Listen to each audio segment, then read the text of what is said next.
আরব দেশগুলোর মতো এবার ইরানের পক্ষে দাঁড়ালো পাকিস্তান। তুরস্কের ইস্তাম্বুলে অনুষ্ঠিত ইসলামী সহযোগিতা সংস্থা OIC এর পররাষ্ট্র মন্ত্রীদের বিশেষ অধিবেশনে মধ্যপ্রাচ্যের চলমান উত্তেজনা এবং ইসরায়েলি হামলা নিয়ে উদ্বেগ জানায় পাকিস্তান।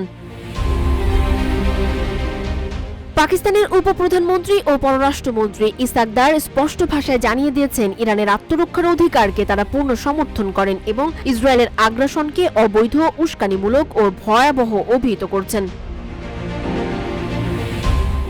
পাকিস্তানের পক্ষ থেকে জানানো হয়, জাতিসংঘ সনদের 51 অনুচ্ছেদ অনুযায়ী ইরানের আত্মরক্ষার যে স্বাভাবিক ও আন্তর্জাতিকভাবে স্বীকৃত অধিকার রয়েছে, পাকিস্তান তা পুরোপুরি সমর্থন করে। বিশেষ অধিবেশনে দেয়া বক্তব্যে ইসাকদার বলেন, আমরা আমাদের ভ্রাতৃপ্রতিম রাষ্ট্র ইরানের পাশে আছি এবং ইসরায়েলের অন্যায় RICL TMX যুগের পর যুগ স্থাপনা থাকে মজবুত। অবৈধ ও ভিত্তিহীন আগ্রাসনের বিরুদ্ধে কঠোর ভাষায় প্রতিবাদ জানাই। বেসামরিক জনগণকে লক্ষ্য করে চালানো এই হামলায় বহু নিরীহ মানুষের মৃত্যুতে পাকিস্তান শোক প্রকাশ করে।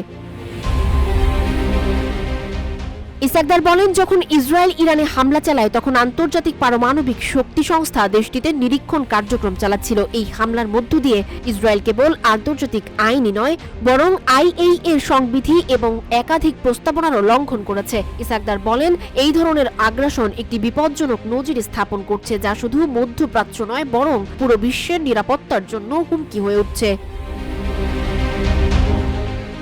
আন্তর্জাতিক সম্প্রদায়ের প্রতি পাকিস্তানের আহ্বান জানিয়ে তিনি বলেন, যেন ইসরায়েলকে জবাবদিহির আওতায় আনা হয় এবং ভবিষ্যতে এই ধরনের বেপরোয়া আগ্রাসন যেন বৈশ্বিক শান্তি ও স্থিতিশীলতাকে বিপন্ন করতে না পারে তা নিশ্চিত করা হয়।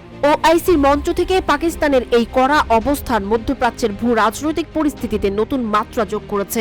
আন্তর্জাতিক সম্প্রদায় এই আহ্বানে কি কড়া সাড়া দেয়, এখন সেই দিকেই নজর বিশ্ববাসীর।